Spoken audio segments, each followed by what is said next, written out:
माननीय प्रधानमंत्री जी को हम सभी तालियों की गड़गड़ाहट के साथ आमंत्रित करें कि वो आएं और हम सबका मार्गदर्शन करें। माननीय नरेंद्र मोदी जी।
भारतीय जनता पार्टी के राष्ट्रीय अध्यक्ष श्री अमित भाई,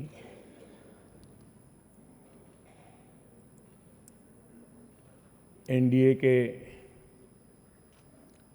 सभी वरिष्ठ नेतागण, श्रद्धेय अडवाणी जी, जोशी जी, सभी आदरणीय मुख्यमंत्रीगण और सभी आदरणीय सांसदगण, मैं सबसे पहले तो हृदय से आप सबका आभार व्यक्त करता हूं। भारतीय जनता पार्टी ने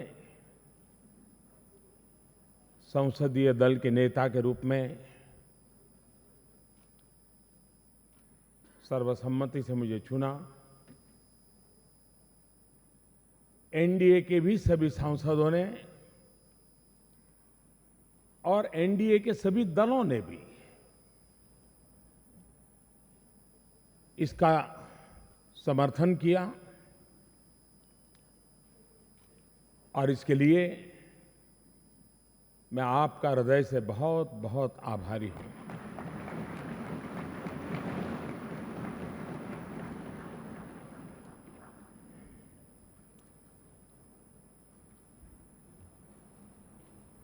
ये हमारे सेंट्रल हॉल की ये घटना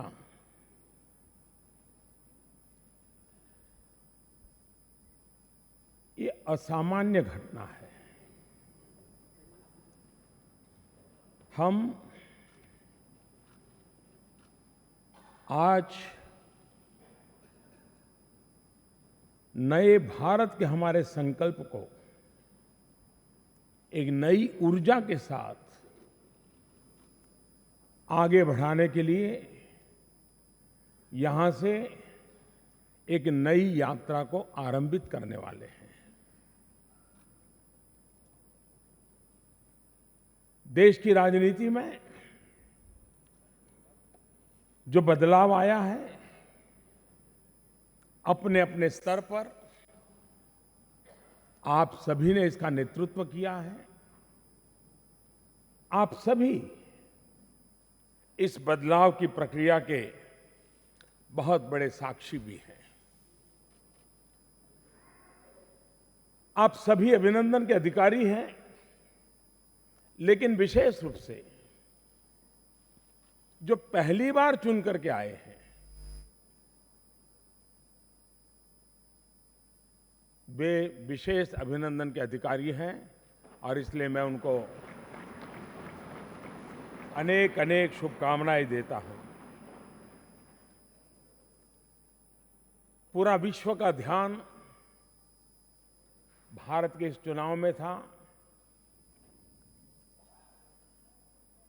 ये चुनाव कितना बड़ा होता है, कितना व्यापक होता है, इसकी व्यवस्थाएं कितनी बहुत होती है, ये विश्व के लिए एक बहुत बड़ा अजूबा है। और इस काम को चुनाव आयोग ने, राज्यों के चुनाव आयोगों ने, सरकार से संबंधित सभी छोटे मोटे मुलाजिम, अधिकारी, सुरक्षा बल, इन सब की एक कठोर परिश्रम का ये कालखंड होता है। सुचारू रूप से भारत के लोकतंत्र के उस उत्सव को विश्व के सामने और अधिक प्रतिष्ठित बनाने के लिए योगदान देने वाले उन सभी का भी इस सदन में आप सबके माध्यम से हृदय से बहुत बहुत धन्यवाद करता हूं, मैं उनका अभिनंदन करता हूं। इस अवसर पर भारत में तो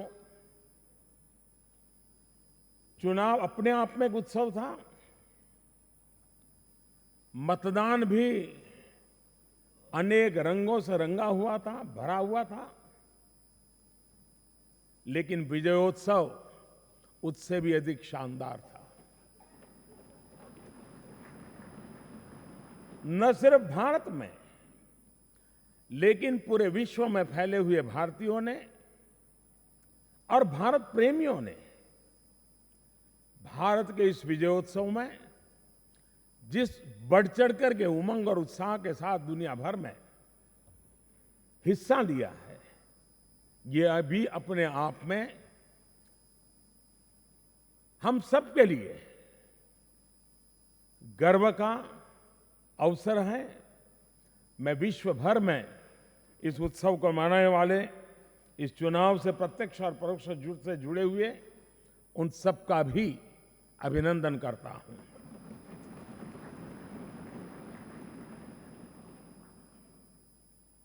साथियों, प्रचंड जनादेश वो जिम्मेदारियों को भी बहुत बढ़ा देता है और जिम्मेदारियों को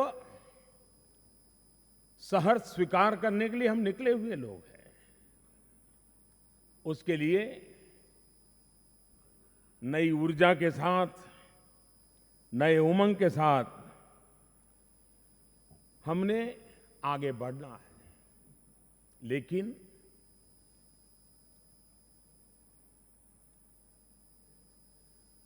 भारत के लोकतंत्र को हमने समझना होगा। भारत का लोकतंत्र, भारत का मतदाता, भारत का नागरिक, उसका जो नीर क्षीर विवेक है, शायद कोई मानदंड से उसको नापा नहीं जा सकता है।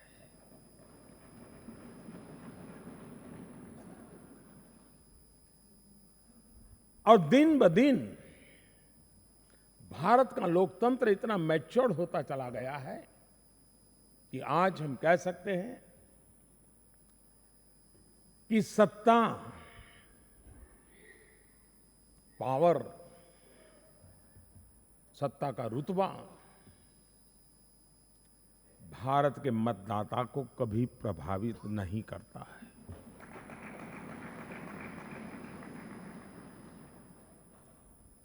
सत्ता भाव न भारत का मतदाता स्वीकार करता है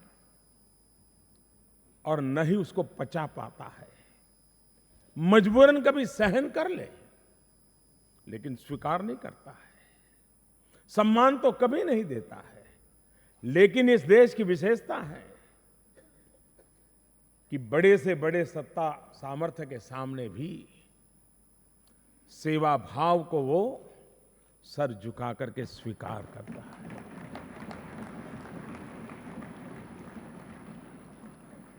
और इसलिए चाहे हम भारतीय जनता पार्टी के जनप्रतिनिधि बनकर के आए हो, चाहे एनडीए के आए हो,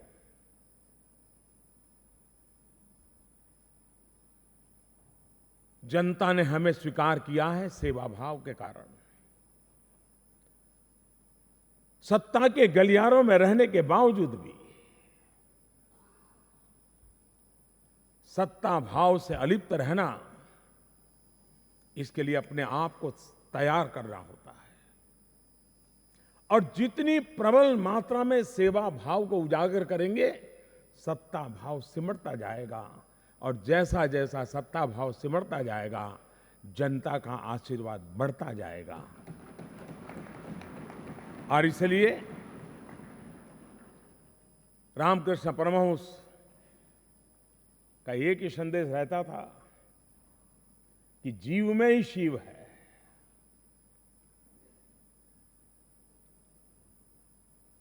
और इसलिए जीव मात्र की सेवा वो शिव की सेवा से कम नहीं है। ये सेवा भाव हमारे लिए और देश के उज्जवल भविष्य के लिए, इससे बड़ा कोई मार्ग नहीं हो सकता है, उससे बड़ा कोई दिशा नहीं हो सकती है।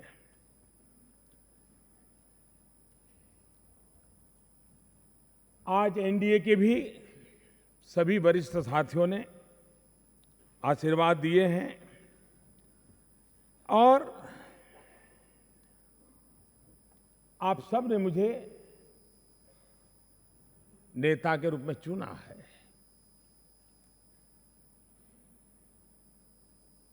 मैं इसे एक व्यवस्था का हिस्सा मानता हूं।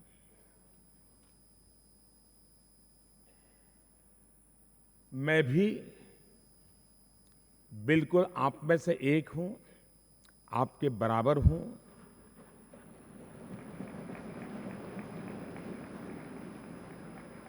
और हमें कंधे से कंधा मिलाकर के चलना है। एनडीए की यही तो ताकत है, यही विशेषता है। हमें कंधे से कंधा मिलाकर चलना है।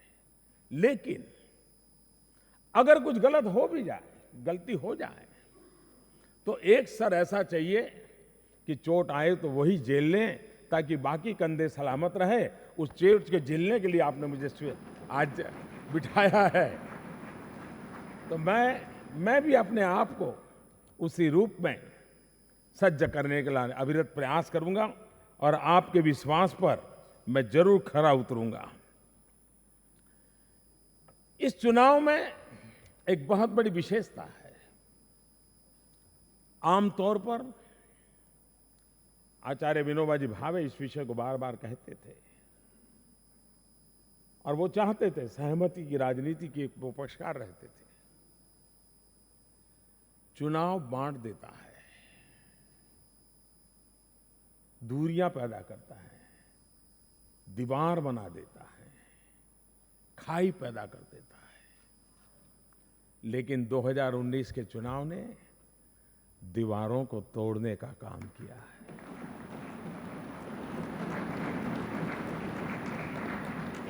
दो 2019 के चुनाव ने दिलों को जोड़ने का काम किया है। 2019 का चुनाव एक प्रकार से सामाजिक एकता का आंदोलन बन गया। समता भी, ममता भी, समभाव भी, मम भाव भी। ये समभाव और मम भाव का वातावरण, ये समता और ममता का वातावरण, इसने इस चुनाव को एक नई ऊंचाई दी है। और इसलिए शायद भारत के लोकतांत्रिक जीवन में, चुनावी परंपरा में, देश की जनता ने एक नए युग का आरंभ किया है, और हम सब उसके साक्षी हैं। हम रचयिता हैं ऐसा दावा नहीं कर सकते, हम साक्षी हैं। साक्षी भाव से अगर इन चीजों को देखेंगे, समझेंगे, तो जन सामान्य जो आशा, अपेक्षा, आकांक्षा है, हम भी हमारे जीवन को, उसको और मजबूत बनाने के लिए हम कोशिश करते रहेंगे। कई लंबे अरसे के बाद आमतौर पर हमारे देश में एक मूड बना, भाई चुनाव आया है, वोट देना है, किसी को काम देना है, मतलब एक कॉन्ट्रैक्ट टाइप नेचर बन गया। अच्छा भाई चलो ये तुमको 5 साल के लिए दिया, तुम ये करके दो, और नहीं दिया चल जा, दूसरा आ जा। ये बाय एंड लार्ज हमने लोकतंत्र का यही हाल करके रखा था। इस बार देश भागीदार बना है। सिर्फ उसने 2014 में हमें बिठाया ऐसा नहीं, 2014 से 19 तक हमें चलाया भी है। 2014 से 19 वो भी हमारे साथ चला है, कभी कभी हमसे 2 कदम आगे चला है। 2014 से 19 उसने भागीदारी की, जिम्मेवारियों को कंधे पर उठाया। वरना देश का एक प्रधानमंत्री, नया नया आया हुआ प्रधानमंत्री लाल किले से कह दे कि अरे यार गैस की सब्सिडी छोड़ दो, और इस देश के 1.25 करोड़ परिवार गैस की सब्सिडी छोड़ दे,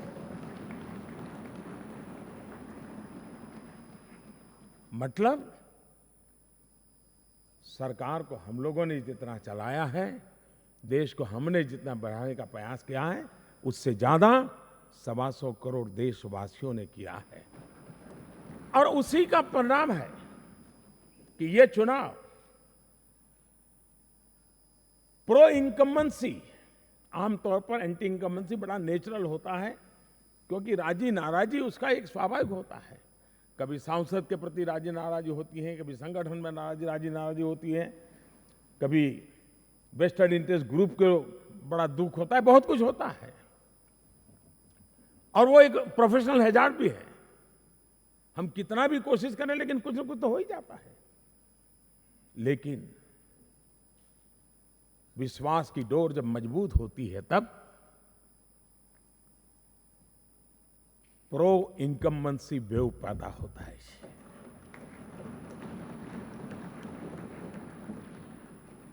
ये प्रो इनकम्बेंसी वेव विश्वास की डोर से बंधा हुआ है, विश्वास की डोर से सामर्थ्यवान बना हुआ है।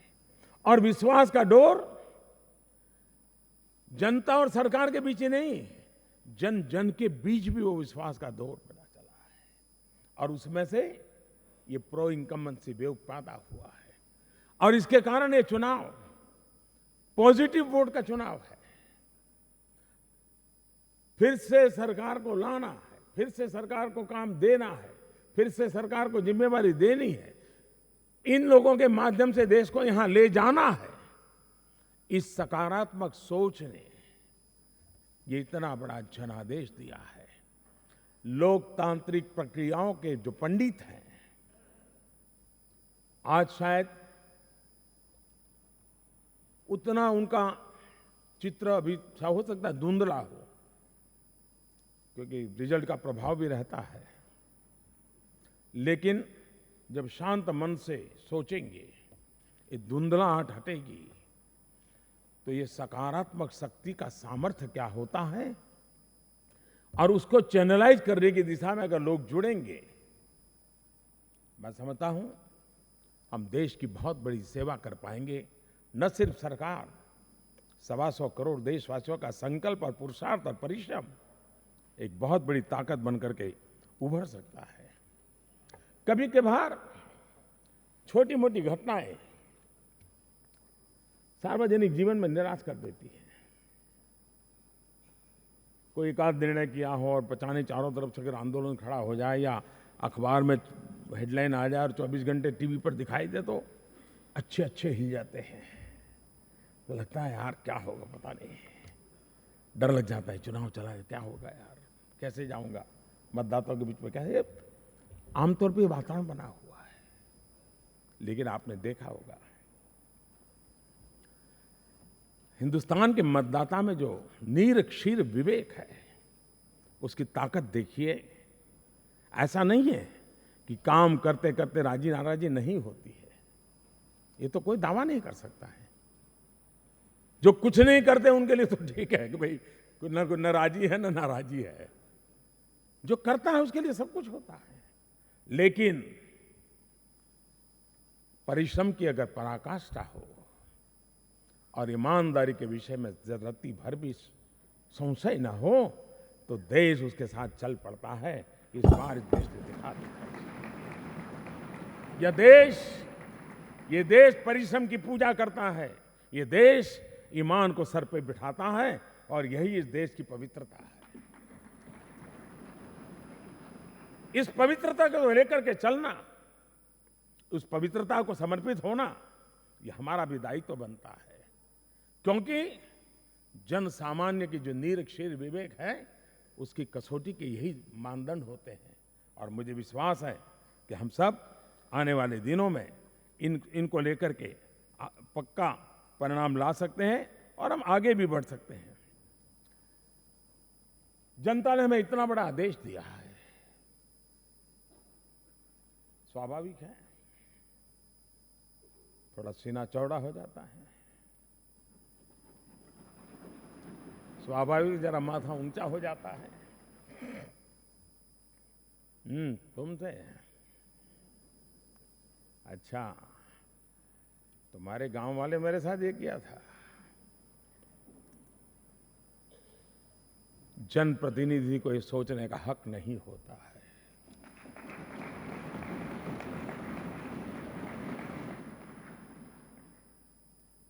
जनप्रतिनिधि के लिए एक दायित्व होता है। और मैंने आज संविधान को नमन करते हुए जब आपसे बात करता हूं तब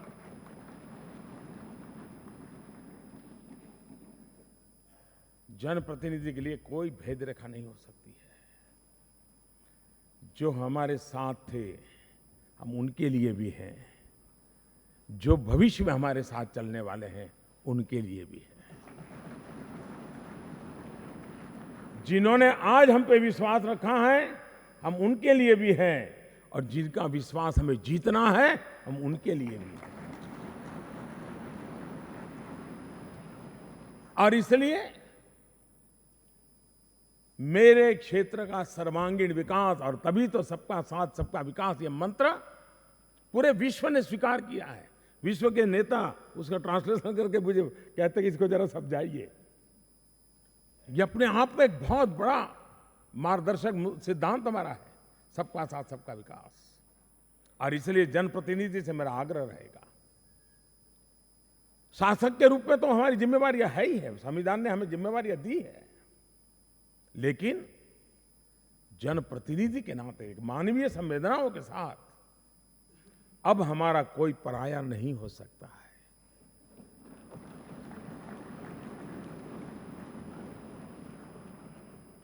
और आप देखिए उसकी ताकत बहुत बड़ी होती है जी। कभी अनुभव करके देखिए, दिलों को जीतने की कोशिश करें। इस बार के जनादेश की कई विशेषताएं हैं। 2014 में भारतीय जनता पार्टी को जितने वोट मिले थे और 2019 में जितने वोट मिले हैं उसमें जो वृद्धि हुई है करीब करीब 25%, करीब करीब 25%। लेकिन ग्लोबल पर्सपेक्टिव में अगर ये देखें हम, तो अमेरिका के चुनाव में राष्ट्रपति ट्रंप को जितने वोट मिले थे उतना हमारा इंक्रीमेंट है। यानी स्केल देखिए आप, कितना बड़ा स्केल है। ये भारत के लोकतंत्र की ताकत देखिए। और 17 राज्य 17 जहां के मतदाताओं ने 50% या 50% से ज्यादा वोट दिया। ये वेव वगैरह सारे शब्द जी मैंने बहुत छोटे लगते हैं।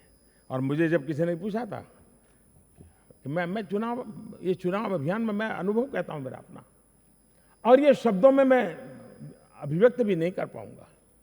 मैं जब इस चुनाव अभियान में जा रहा था मैं कहता रहा ये चुनाव हम नहीं लड़ रहे थे, न मेरी पार्टी लड़ रही है, न मेरा उम्मीदवार लड़ रहा है, न मोदी लड़ रहा है। ये चुनाव मैं देख रहा हूं देश की जनता लड़ रही है जी।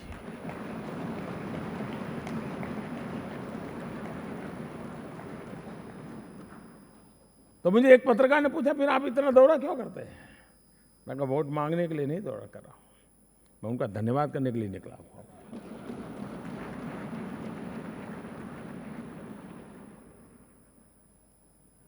और मैं अनुभव करता था जी, मेरे जीवन के कई पड़ाव रहे हैं, व्यक्तिगत जीवन की एक अलग दुनिया से मैं आया हूं, और इसलिए मैं इन चीजों को बहुत भली भांति, बहुत मेरा जो ईश्वर ने जो मेरे शरीर की, मन की, बुद्धि की, आत्मा की रचना की है, उन चीजों को बहुत तेजी से पकड़ती है। और इसलिए मैं कह सकता हूं कि मैंने इतने चुनाव देखे, इतने चुनाव में हार जीत, तू मैं सब कुछ देखा है, लेकिन मैं कह सकता हूं मेरे जीवन में 2019 का चुनाव ये एक प्रकार से तीर्थ यात्रा थी।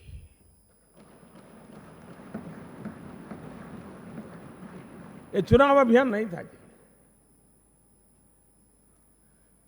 और जब हम शब्दों में कहते हैं जनता जनार्दन ईश्वर का रूप होता है, शायद हमारे सांस्कृतिक विरासत के अंदर ये शब्द मिले होंगे। मैंने अपनी आंखों से, अपने हृदय से, अपनी आत्मा से, अपनी बुद्धि से अनुभव किया है कि जनता जनार्दन ईश्वर का रूप होता है।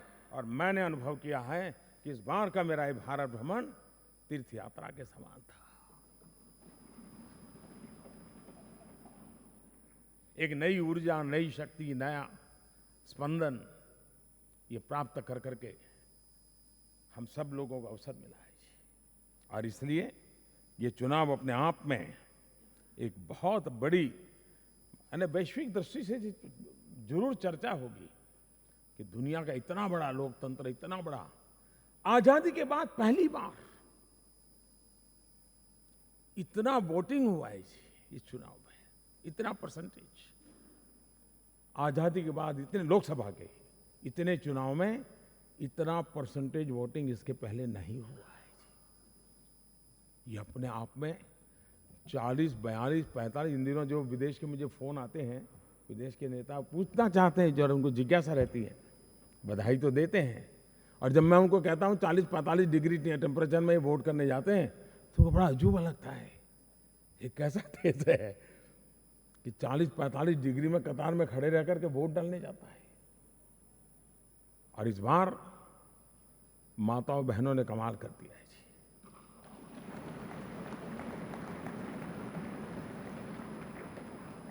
और आपने कभी मेरे पुराने इंटरव्यू देखे होंगे, मेरे भाषण सुने होंगे, तो मैं हमेशा एक बात मेरे भीतर से निकलती है। कई लोग मुझे कहते हैं आपके ऊपर इतने राजनीतिक वार होते हैं, आपके लिए सिक्योरिटी की इतनी समस्याएं होती हैं, पॉलिटिकली इतने वार होते हैं। और मैं एक ही बात कहता कि भाई देखिए, जो होता है, लेकिन इस देश की मातृशक्ति ये मेरी रक्षा कवच है।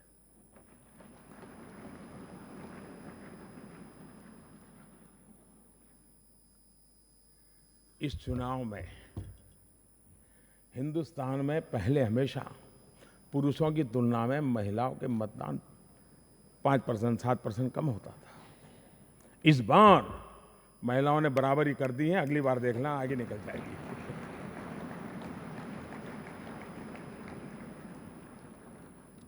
इतना ही नहीं, 2014 में हमारे नाम एक रिकॉर्ड था। मैंने बहुत शुरू में इस चुनाव में मैंने इंटरव्यू मुझे पूछा गया था, आपकी चुनौती क्या है, आपका चैलेंजर कौन है, ऐसे शायद मुझे पूछा था। तो मैंने जवाब दिया था, मोदी ही मोदी का चैलेंजर है। ये मैंने जवाब दिया था। अचानक सवाल आया था, अचानक जवाब दिया था। लेकिन आज मोदी ने मोदी को चैलेंज कर दिया और 2014 के सारे रिकॉर्ड तोड़ दिए। 2014 में लगता था कि महिला एमपी की संख्या हमारी काफी बड़ी है। इस बार हमने वो भी रिकॉर्ड तोड़ दिया जी। और भारत की आजादी के बाद पार्लियामेंट में इतनी बड़ी तादाद में महिला एमपी बैठने की पहली घटना हुई। ये अपने आप में बहुत बड़ा काम हमारी मातृशक्ति के द्वारा हुआ है। ये बात हम मान करके चले कि देश के उज्जवल भविष्य के लिए गठबंधन की राजनीति को हमने अपने आदर्श और सिद्धांतों का हिस्सा बनाना ही पड़ेगा। कोई एक दल कितना ही बड़ा क्यों ना हो जाए, कितना ही ताकतवर क्यों ना हो जाए, लेकिन राष्ट्र के उज्जवल भविष्य के लिए, और अटल बिहारी वाजपेयी जी की हिंदुस्तान की राजनीति को सबसे बड़ी देन है कि उन्होंने गठबंधन की राजनीति को सफलतापूर्वक आगे बढ़ाया था। आज इस सभागृह में उनकी तस्वीर हमें आशीर्वाद दे रही है।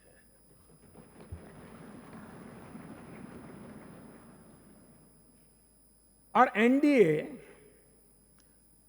एक विश्वस्त आंदोलन बन गया है। देश के अंदर गठबंधन की राजनीति में टेम्परेरी खेल नहीं, एक सोची समझी रणनीति के तहत साथ चलने के पूरे इरादे के साथ, और वो सिर्फ बीजेपी कुछ कॉम्प्रोमाइज करते ऐसा नहीं, सब लोग छोड़ते हैं, साथी दल सब कोई कुछ न कुछ छोड़ते हैं, और उसमें से शक्ति पैदा हो रही है। और इसलिए मैं समझता हूं कि एनडीए इस प्रयोग को हमें और अधिक सशक्त करना है।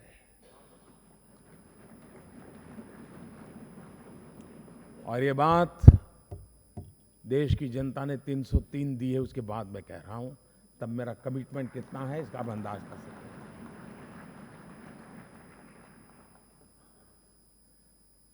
मैं भारत का भावी चित्र जो देख रहा हूं,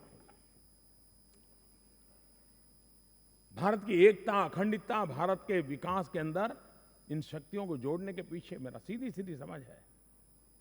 दो प्रमुख, ये हमारी गति की जो दो प्रमुख पटरी है, जिस पर ये एनडीए देश को आगे ले जाना की ताकत रखता है और सफलतापूर्वक ताकत रखता है, उस दो पटरी, एक है रीजनल एस्पिरेशंस और दूसरी है नेशनल एम्बिशन।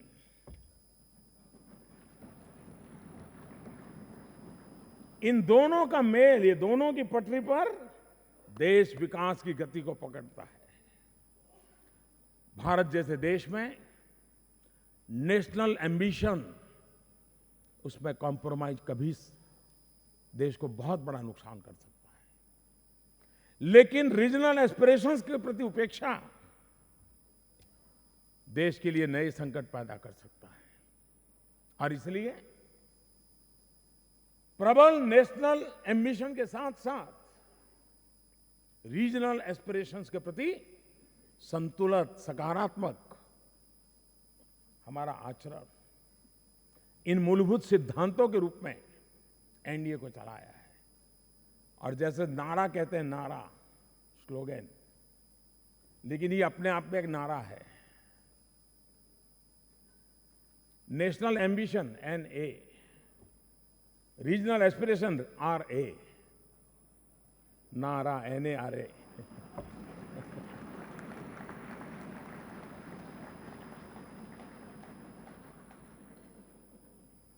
और इसी को लेकर के हमें आगे बढ़ना है। हम सब ने देखा है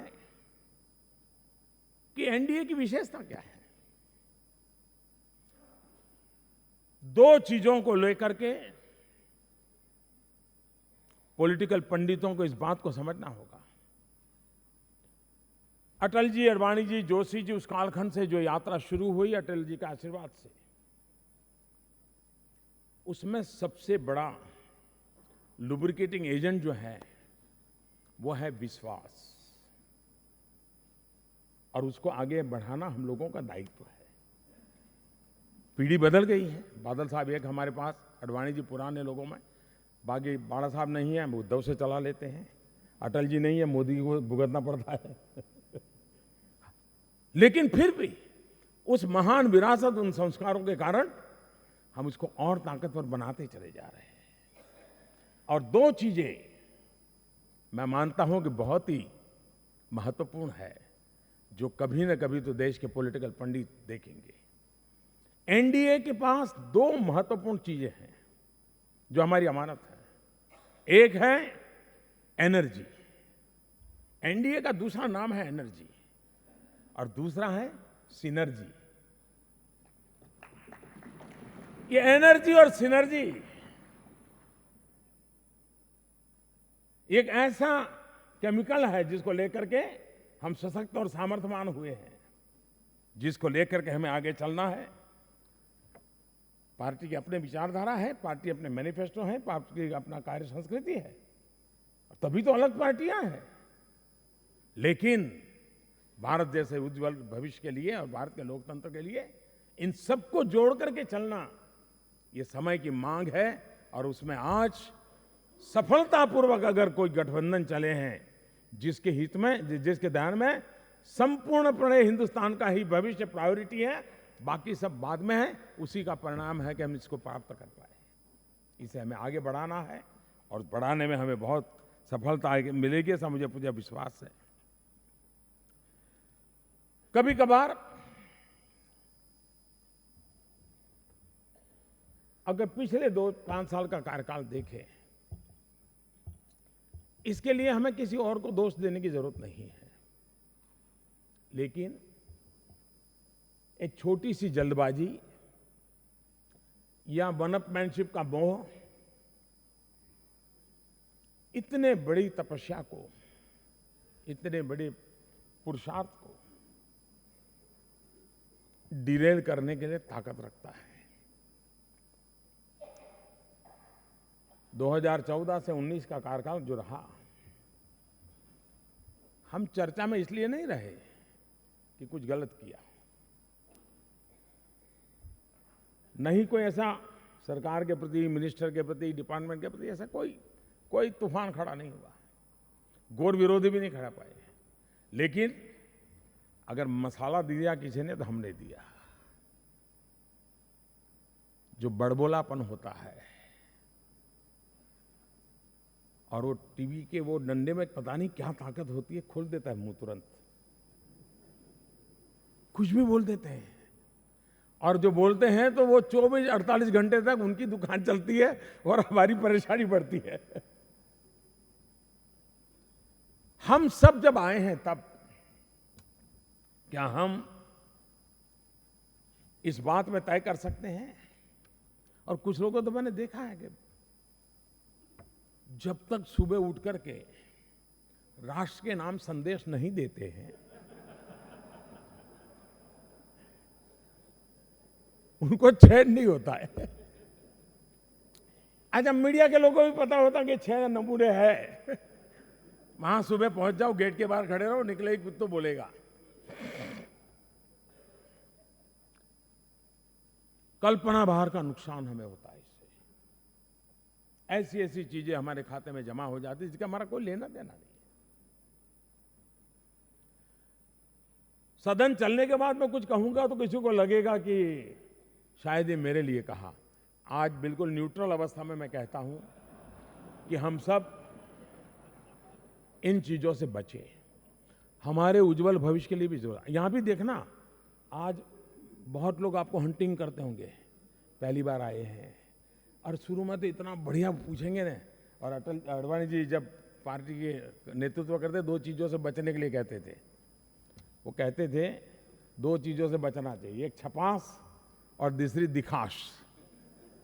छपने का जो मोह होता है वो, और टीवी पे दिखने का जो मोह होता है, इससे अगर बच के चलते हैं तो हम बहुत कुछ बचा सकते हैं। खुद को तो बचा सकते हैं, औरों को भी बचा सकते हैं। और इसलिए आज भी देखा होगा आपने, कई लोग आ गए होंगे, अच्छा बताइए कैसा लग रहा है, पहली बार जीत करके आए, कैसा लगता है, आपके सपने क्या है। फिर धीरे से पूछेगा आपके इलाके के लिए क्या कहना चाहेंगे, और फिर हमको भी लगा हाँ देश देखेगा। इस भ्रम में न रहे जी। वो शुरू में जो आपको मैग्नेटिक पावर से खींच रहा है, और धीरे धीरे ऐसा नशा फैल जाता है कि हम उसके शिकार हो जाते हैं। ये बहुत आवश्यक है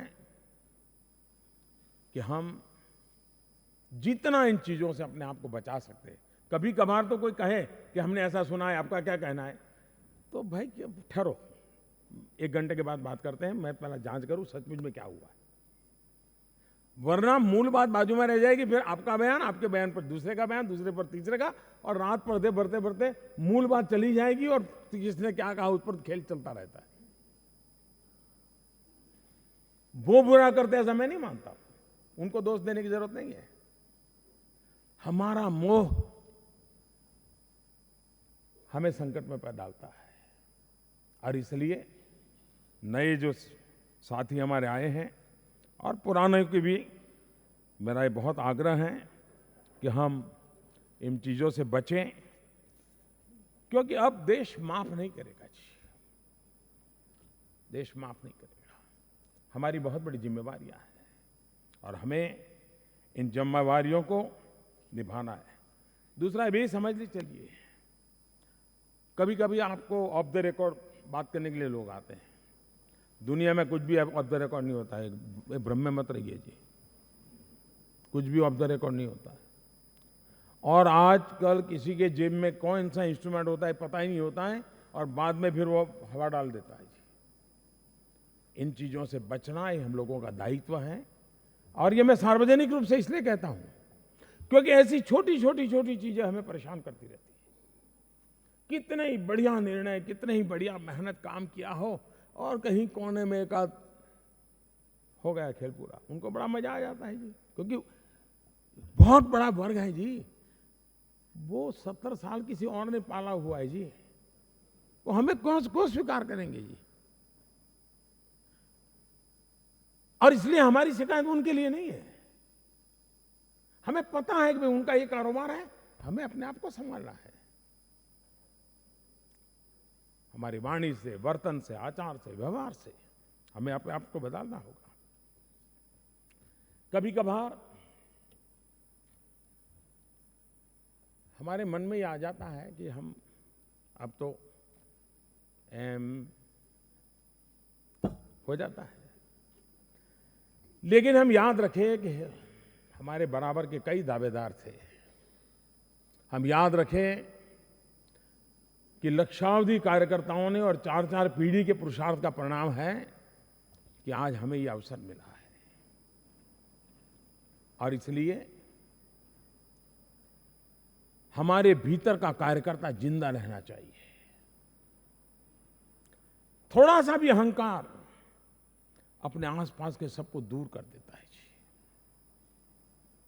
और फिर हमें भी आदत हो जाती है एक नए से मंडल के भीतर अपनी जिंदगी गुजारने की। हमें उससे बचना चाहिए। आप नए सब साथी हैं, और मेरा दायित्व बनता है कि इन संकटों के सामने आपको सचेत करना, ताकि मुझे कभी जीवन में पछतावा ना हो, अरे उसके साथ ऐसा हो गया, अरे यार मैंने पहले बता दिया होता तो अच्छा होता, तो कम से कम मुझे दुख ना हो। आज तो मैं अपना कर्तव्य निभा रहा हूँ, ताकि मैं कह सकूँ यार मैंने तो कहा तभी संभालना। तो 2 साल 3 साल के बाद अगर किसी के जीवन में कुछ होता है तो जरूर मेरे शब्द उसको काम आएंगे। और मैं समझता हूँ कि अहंकार को जितना हम दूर सकते हैं रखना चाहिए। कभी कभार हमको लगता है समूह में तुम क्या कह रहे साहब, पार्टी ने जिता दिया, लोगों ने बहुत मेहनत की है। थोड़े दिन के बाद तो साहब मेरा अपना इतना ताकत है जी, मेरा इतना संपर्क है, इतने सालों की पुण्य ही है, तो जितना ही था मुझे धीरे धीरे आ जाएगा, देर नहीं लगती है जी। हम एक मान के चले साहब, न हम हमारी हैसियत से जीत करके आते हैं, न कोई वर्ग विशेष हमें जिताता है, न कोई जाति समुदाय हमें जिताता है, न ही मोदी हमें जिताता है। हमें सिर्फ और सिर्फ इस देश की जनता जिताती है।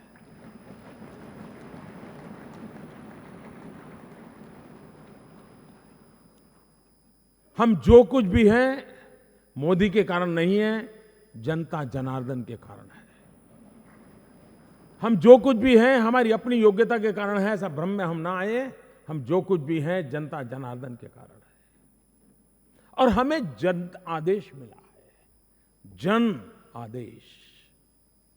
हमें उस जन का सम्मान करना है और उस जन के आदेश का पालन करना है। और उसमें हम एक पल के लिए भी हमें एक दूसरे से अलग होने का कारण नहीं है और उसी भाव से हमें चलना चाहिए। हम लोग जानते हैं गर्भनाल, मां के गर्भ में बच्चा होता है तो एक नली के माध्यम से उसका जीवन चलता है। सार्वजनिक जीवन में जनप्रतिनिधि के लिए व्यक्ति का जनता के साथ संबंध उस गर्भनाल का जैसा मां और बच्चे का होता है वैसा होना चाहिए।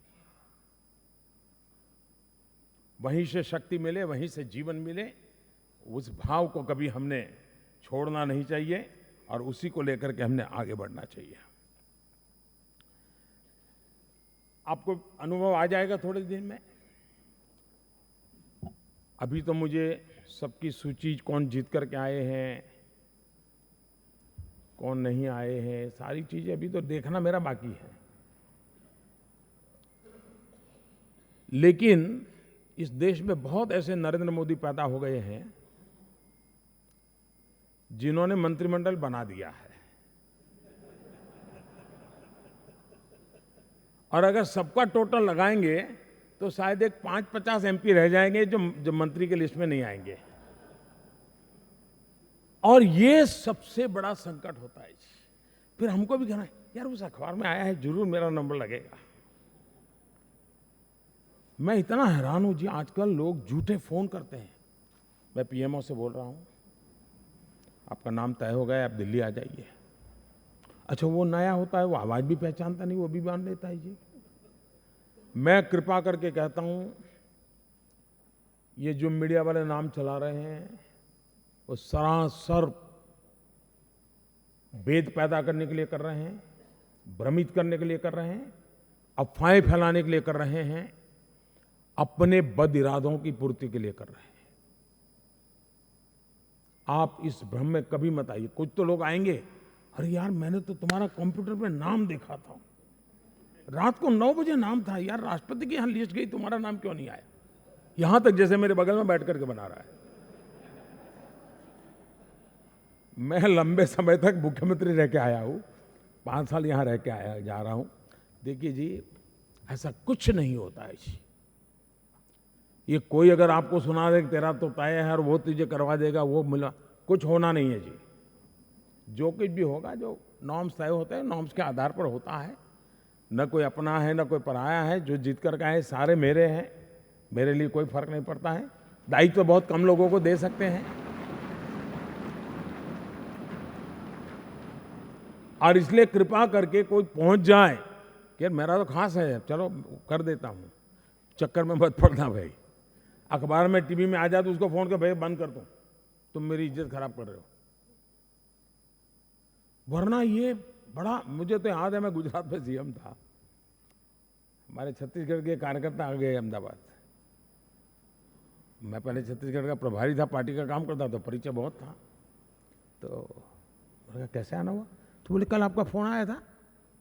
मैंने कहा मैंने तो कोई फोन नहीं किया तुझे। तो बोले आपका फोन आया था इसलिए मैं आया। तो बोले वहाँ तो सरकार बन रही है और मुझे बताया गया कि मोदी जी बुला रहे हैं और मोदी जी कहेंगे वही सरकार बनने वाली है। अब कहाँ मैं गुजरात में मुख्यमंत्री और कहाँ रमन सिंह, कोई लेना तेरा नहीं था, लेकिन उसको बेचारे को इतना खर्चा करके दौड़ाया। अच्छा, वो भी भरोसे के संगठन पे भरोसा करने वाले लोग थे, तो उनको लगा कि साहब मेरे लिए कोई सूचना होगी, तो आ गए। कोई मोह के कारण नहीं आए थे, डिसिप्लिन के कारण आ गए थे। मेरा कहने का तात्पर्य है कि ऐसे बहुत लोग होंगे जो आपको गुमराह करेंगे। आपने इससे बच के रहना है। सरकार और कोई बनाने वाला नहीं है, जिसकी जिम्मेवारी है वही बनाने वाले हैं। अखबार के पन्नों से न मंत्री बनते हैं न मंत्री पद चले जाते हैं। दोस्तों, ये भारतीय जनता पार्टी और एनडीए का कैरेक्टर नहीं है। और इसलिए कृपा करके शपथ समारोह तक मेहरबानी करके इन चीजों में कोई भरोसा मत करना। और आपको फोन आ भी जाए, ऑफिशियल जब आए तब भी वेरीफाई कीजिए।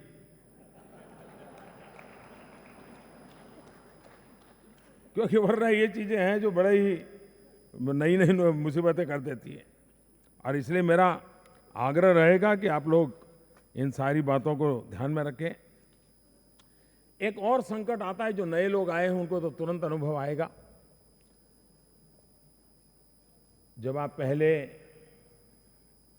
घर से निकलते थे तो ऑटो रिक्शा वाला भी आपके सामने देखता नहीं था, टैक्सी वाला भी सोचता था कि ये इनको कहाँ ले जाऊंगा, तो आता नहीं था। ठीक है, अभी आपने देखा होगा स्टेशन कुछ ऐसी गैंग रहती है, वो सीधी एयरपोर्ट, अरे आइए आइए, नमस्ते, आप वहाँ से जीत के आए, आइए आइए आइए, अरे गाड़ी रेडी है। न पहले आपने देखा न देखा, कैसे आ गया भाई वो। ये दिल्ली की एक दुनिया है जी। और वो आते ही आपको इतना प्यार करेंगे, आपकी इतनी सेवा करेंगे कि आप एक प्रकार से पंगु बन जाएंगे, क्योंकि आप नए हैं। खाना कहाँ खाने के लिए जाना पता नहीं है, पार्लियामेंट जाना कैसे जाना, वो कहता है चिंता मत करो मैं ले जाता हूँ।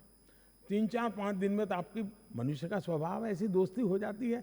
फिर करता है यार इसको कहाँ निकालूं, और 1-2 साल के बाद पता चलता है ये तो बड़ा खिलाड़ी है और इस खेल के अंदर आपका बर्बादी हो गई।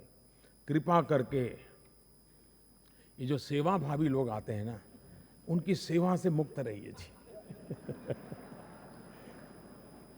यहाँ जब पुराने, उन सबको मालूम है कैसे कैसे लोग चढ़ जाते हैं, और एक बार परिचय हो जाता है, आंख की शर्म आ जाती, फिर निकाल नहीं पाते आप।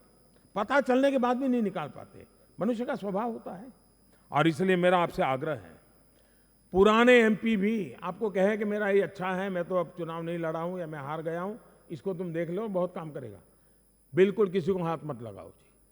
आप अपने इलाके की योग्यता के लोग आप खुद चुनिए, जिन पर आपका पिछले 10-15 साल का अनुभव हो। अदरवाइज ऐसी एक व्यवस्था दिल्ली में है जी, वो अच्छों को फंसा देती है और बर्बादी का कारण बन जाती है। और इन चीज़ों से हमको बचना है। और मैं जानता हूँ देश से सुनता होगा, लेकिन सच बातें बता देनी पड़ती है भाई, क्या करें अब। बाहर कल क्या चर्चा रहा हो, इस चिंता में मैं किसी की ज़िंदगी नहीं बर्बाद होने दे सकता हूँ।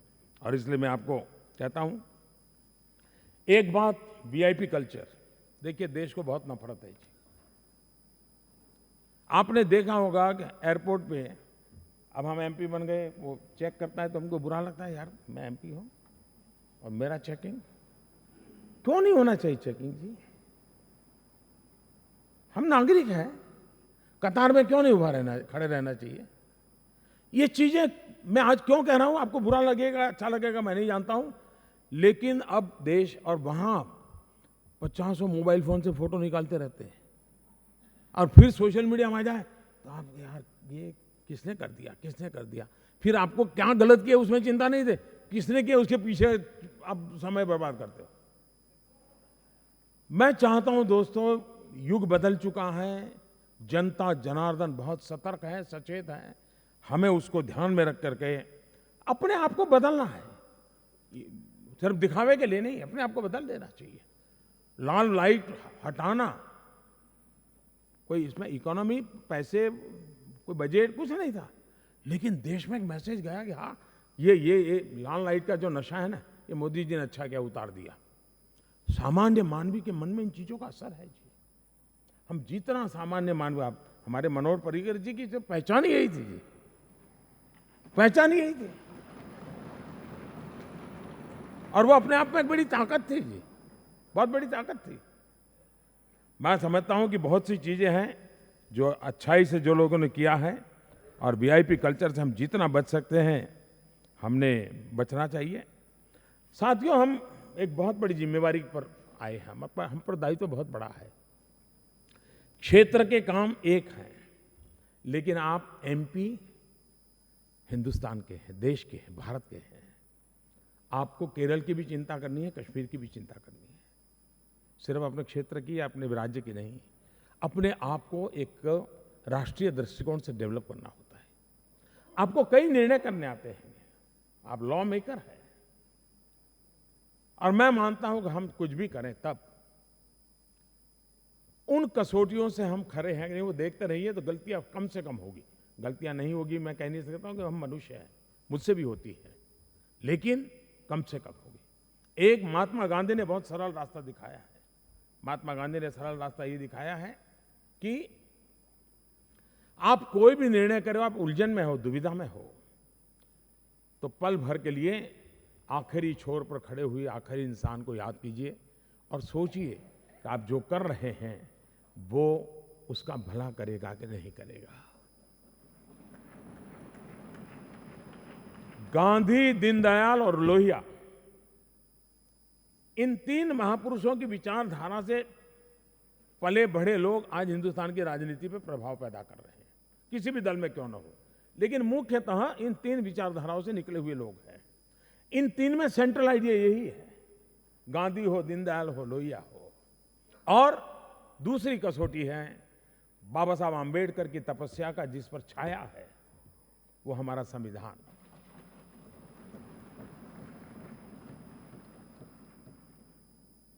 बाबा साहब आंबेडकर की उस तपस्या का उसके अंदर अर्क है, उसको मैं भारत के संविधान के अनुरूप कदम उठा रहा हूं कि नहीं उठा रहा हूं। अगर दो हमारे कसौटी के माध्यम होंगे, मैं नहीं मानता हूं कि इस देश को एज ए इंडिविजुअल कभी कोई शिकायत का कारण बनेगा, कभी दल के रूप में नहीं बनेगा, कभी सरकार के रूप में नहीं बनेगा। और इसलिए मेरा आज आग्रह रहेगा कि हम हमारे कसौटी के इन मानदंडों को लेकर के हम चलें और जनसेवा, प्रभु सेवा के काम को लेकर के 2014 में इसी जगह पर से मैंने एक भाषण किया था। मैं नया था, इस सदन में भी एमपी के रूप में पहली बार आया था। उस समय भी एनडीए के सब साथियों ने मुझे नेता चुना था और उस समय मैंने कहा था, मेरा कोई ज्यादा अनुभव तो नहीं था, मैं देश को मैं क्या दे सकता हूं, क्या कर सकता हूं, उतना कोई ज्यादा समझ के साथ आया नहीं था मैं।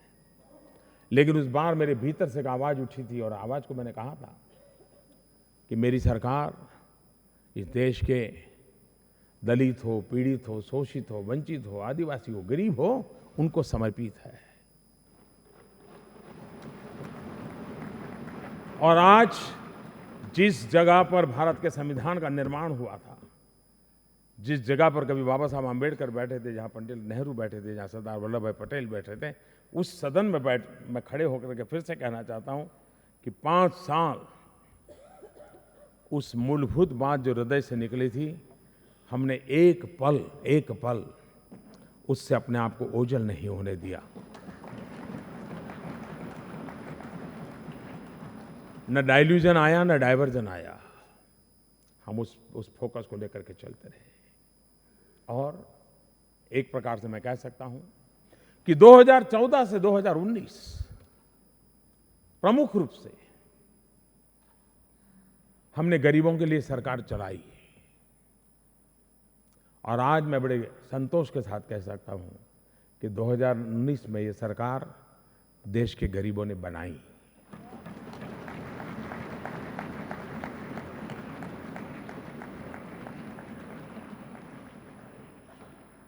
हमारे देश में गरीब एक राजनीतिक संवाद विवाद का ही विषय रहा, एक फैशन का हिस्सा बन गया, एक भ्रमजाल में गरीब रहा। 5 साल के कार्यकाल में हम कह सकते हैं कि हमने ये जो भ्रमजाल थी, ये जो घनघोर बादल थे, उसमें से हमने छेद करने में सफलता पाई है। गरीबों के साथ जो छल चल रहा था, उस छल में हमने छेद किया है और हम सीधे गरीब के पास पहुंचे। और सच्चे अर्थ में गरीब को एम्पावर करके गरीबी के खिलाफ लड़ाई लड़ने का वो स्वयं एक सैनिक कैसे बने, उस रणनीति के तहत हम सफलतापूर्वक आगे बढ़े हैं। और इसलिए तेज गति से भारत में से गरीबी मुक्ति की दिशा में हम आगे बढ़ रहे हैं। और जो हमें रास्ता मिला है वो सफलता का रास्ता है। उसमें और जोड़ने की जरूरत है, जोड़ना है, लेकिन देश को इस गरीबी का जो एक टैग लगा है, इस देश को उससे मुक्त करना है। और आजादी के इतने साल के बाद वो हमसे रहने की अपेक्षा, घर की अपेक्षा करे, बिजली की अपेक्षा करे, पानी की अपेक्षा करे, तो उसका हक बनता है। उसके इस हक के लिए हमें जीना है। उसके हक के लिए हमें जूझना है। उसके हक के लिए हमने अपना जीवन खपाना है। और मुझे विश्वास है कि मुझे ऐसे साथी मिले हैं कि जो देश की उस जिम्मेवारी को निभाने में कोई कमी नहीं रखेंगे, ये मेरा विश्वास है। जैसा देश के गरीबों के साथ हुआ है, वैसा ही छल इस देश की माइनॉरिटी के साथ हुआ है। दुर्भाग्य से देश की माइनॉरिटी को उस छल में, उस छलावे में ऐसा भ्रमित रखा गया है, उसको भयभीत रखा गया है। अच्छा होता उसकी शिक्षा की चिंता होती, अच्छा होता उसमें से सामाजिक सार्वजनिक जीवन के भिन्न भिन्न स्तर के लीडर पैदा होते, अच्छा होता समाज के अन्य वर्गों की बराबरी में उनका भी आर्थिक सामाजिक विकास होता। लेकिन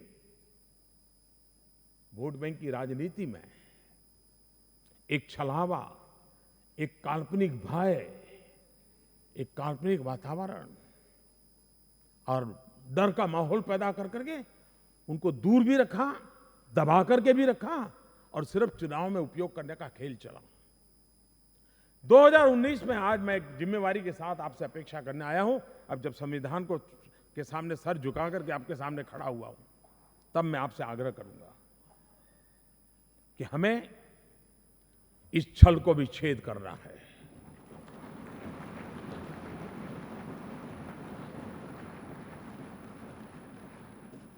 हमें विश्वास जीतना है।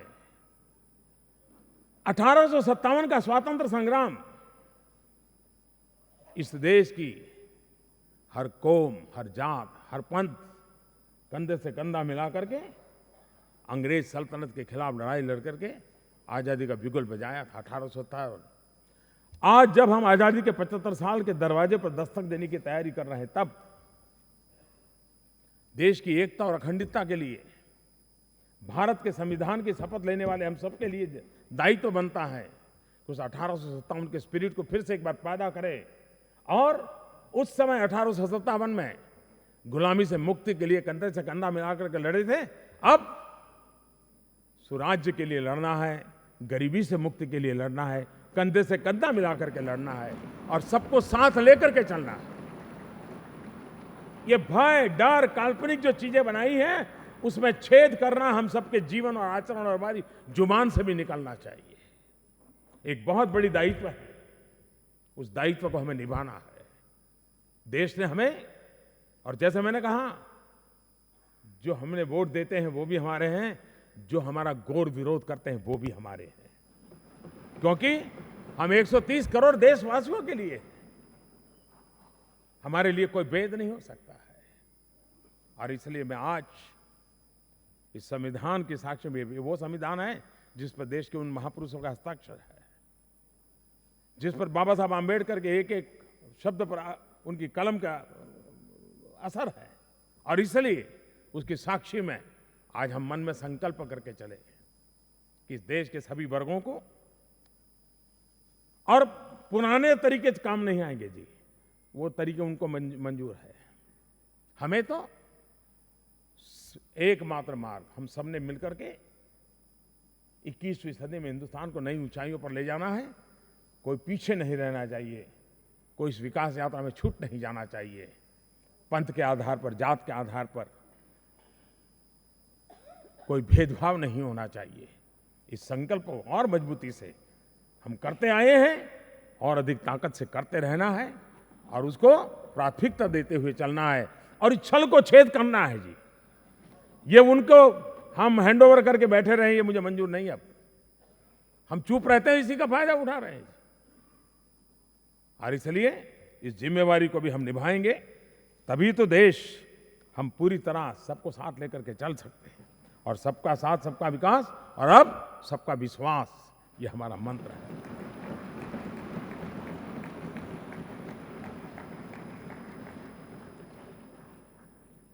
दो 2022 आजादी का आंदोलन के 75 साल हो गए।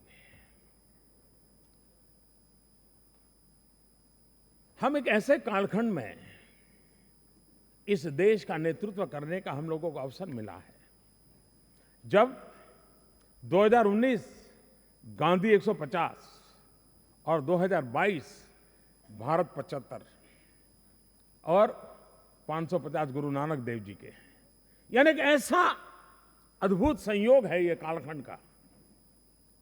हम उससे प्रेरणा पा करके अधिकार से ज्यादा कर्तव्य पर बल देकर के देश को आगे बढ़ाने के लिए जन भागीदारी के साथ चल सकते हैं क्या? हम भी संकल्प कर सकते हैं कि भाई हां, जिस आजादी के कारण मैं आज यहां पहुंचा हूं, उस आजादी के लिए जिन्होंने त्याग और तपस्या की है, मैं भी वो स्वराज्य के लिए मरे थे, मैं स्वराज्य के लिए बलिदान दूंगा। मेरी तरफ से मैं भी कुछ त्याग करूंगा, मैं भी कुछ छोड़ूंगा। हर हिंदुस्तान के 130 करोड़ नागरिक तय करे कि मेरे लिए ये संकल्प होगा, मैं ये करूंगा। हमें आंदोलन खड़ा करना है, जन भागीदारी से चलना है, और आज अवसर है कि हम इस आंदोलन को खड़ा कर सकते हैं।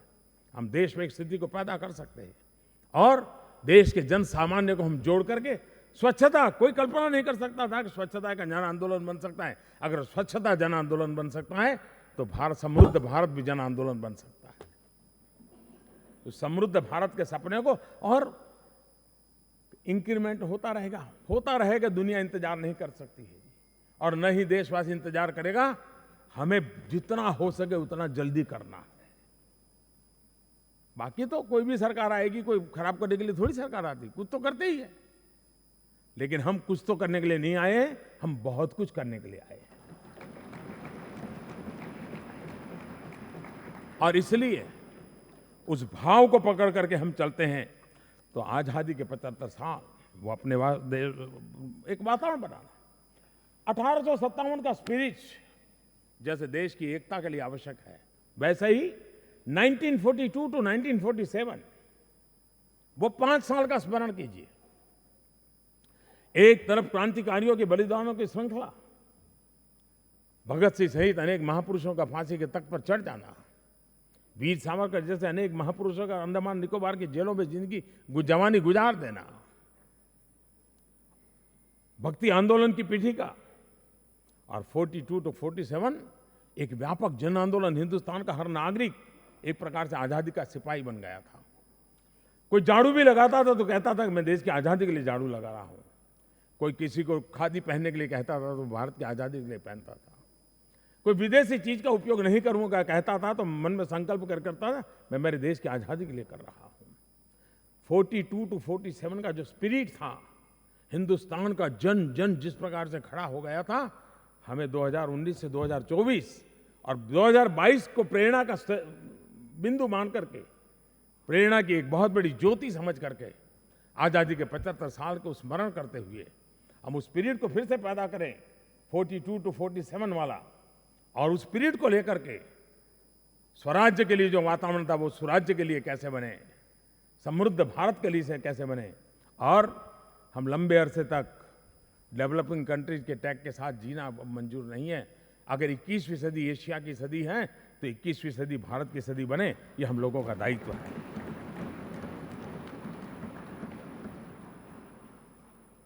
हमारे यहां बात है, जो भी लोग हमारे समर्थक मिलते हैं वो कहते हैं कि साहब बहुत बड़ा जनादेश मिला है, लेकिन जनता की अपेक्षाएं बहुत बढ़ गई है। स्वाभाविक भी है, कुछ लोगों को अपेक्षाओं से डर लगता है। मैं अपेक्षाओं को और अधिक प्रोत्साहित करने के पक्ष में रहता हूं, क्योंकि जिस समाज में एस्पिरेशंस नहीं होते हैं ना, वो समाज कभी कुछ नहीं कर सकता है। एस्पिरेशंस के बिना की सोसाइटी हो ही नहीं सकती। समाज में एस्पिरेशंस होने चाहिए, उमंग उत्साह उसके साथ जुड़ना चाहिए। और भारत घोर निराशा में से बाहर निकल करके आशा और विश्वास से आगे बढ़ करके अब एस्पिरेशनल सोसाइटी के रूप में उसने जगह बना ली है। ये एक उज्जवल पल है जब जन सामान्य के भीतर एस्पिरेशंस होते हैं तो हम थोड़ा सा भी सहारा दे दें, उस एस्पिरेशन को पूरा करने के लिए अपने आप को खपा देता है और उसका क्यूमुलेटिव इफेक्ट देश को नई ऊंचाइयों पर ले जाता है। और इसलिए 21वीं सदी भारत की सदी, और जैसे कहते हैं हिंदुस्तान में बहुत अपेक्षाएं हैं, मैं दुनिया के लोगों के बड़े निकट संपर्क में रहा हूं। इन 3 दिनों में भी विश्व के जिन नेताओं से मेरी बातें हुई है, एक प्रकार से सभी प्रमुख नेताओं से बात हुई है, उनकी बातों से झलकता है कि भारत के नागरिकों की हमारे से अपेक्षा है। इतना ही नहीं, अब दुनिया की भारत से बहुत अपेक्षाएं हैं। विश्व एक ऐसे ट्रायंगल पर आकर के खड़ा हुआ है जिसमें विश्व की भारत के पास बहुत अपेक्षाएं हैं। विश्व की भारत के पास अपेक्षाओं की पूर्ति का केंद्र बिंदु भारत के बाहर नहीं हो सकता है, सिर्फ डिप्लोमेटिक रिलेशन से नहीं हो सकता है। उस अपेक्षाओं की पूर्ति भारत की समृद्धि में है, भारत के सशक्तिकरण में है, भारत के सामर्थ्य में है। और इसलिए विश्व की अपेक्षाओं को पूर्ण करने के लिए भी हमने भारत को सामर्थ्य बनाना, ये वसुधैव कुटुंबकम के मंत्र को सार्थक करने के लिए पहली आवश्यकता है। और उस आवश्यकता की पूर्ति के लिए हम अगर देखेंगे, मैं मानता हूं कि विश्व जब हमसे अपेक्षा कर रहा है तो हमने इसको पूरा करने की दिशा में भरपूर प्रयास करना चाहिए। देश हमसे अपेक्षा कर रहा है, दुनिया हमसे अपेक्षा कर रही है। लोकतांत्रिक शक्ति के लिए भारत आज एक बहुत बड़ी आशा का किरण बना हुआ है। और जब विश्व की लोकतांत्रिक शक्तियां भारत की तरफ बड़ी आशा के साथ देखती हैं, तब लोकतांत्रिक परंपराओं को समर्पित भारत के सम 130 करोड़ नागरिक और उनके द्वारा चुने हुए हम जनप्रतिनिधि उन आशा अपेक्षाओं के लिए खरे उतरने के लिए अपने आप को भी सज्ज करेंगे, अपने आप को भी योग्य बनाएंगे और उस योग्यता के साथ हम आगे बढ़ेंगे। मुझे विश्वास है कि दुनिया हमसे जो सपने लेकर के हमसे अपेक्षाएं रखती हैं, उन अपेक्षाओं को पूर्ण करेंगे। भारत के सामान्य मानवी ने हमसे जो आशा अपेक्षा की है, उसको पूर्ण करने में देश 2 चीजें कम रह जाएं, देश कभी हमसे नाराज नहीं होता है, ये मान के चलिए। उसको विश्वास होना चाहिए कि हमने जो कहा था उस दिशा में हम ईमानदारी से कोशिश कर रहे हैं।